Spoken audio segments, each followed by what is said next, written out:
এখন আমি দেখাবো আপনাদেরকে কিভাবে জবিসন আইপি ক্যামেরা জবিসন এনভিআর থেকে রিবুট করা যায়।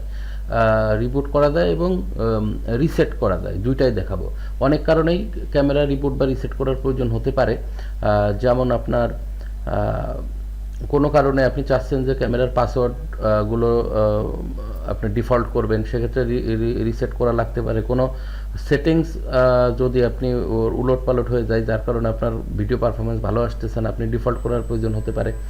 এবং সেগুলো কারণে আপনার ক্যামেরা কিন্তু রিসেট করার প্রয়োজন হতে পারে।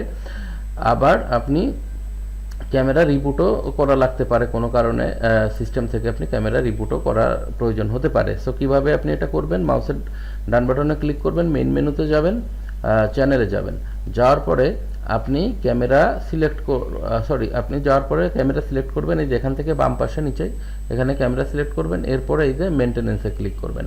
মেনটেনেন্সে ক্লিক করলে আপনার এখানে অবশ্যই জবিসনের ক্যামেরা হইতে হবে, অন্য ব্র্যান্ড হইলে এইটা মিসম্যাচ করতে পারে, অপশন না আসতে পারে। 4 নাম্বার ক্যামেরা আমরা গেলাম, এখানে দেখেন এইখানে আপনার এই যে রিসেট আছে, রিবুট আছে, আপনি যা করতে চান সেটা এখান থেকে আপনি করে ফেলতে পারবেন।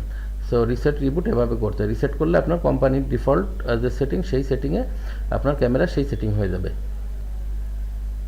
এছাড়াও এখানে অ্যাডভান্স সেটিং আছে। অ্যাডভান্স সেটিংয়ে কি আছে দেখেন, অ্যাডভান্স সেটিং এখানে সাপোর্ট করতেছে না, সো আপনি মেনটেন্যান্সে যে রিসেট বা রিবুট করে নিতে পারবেন। Thank you.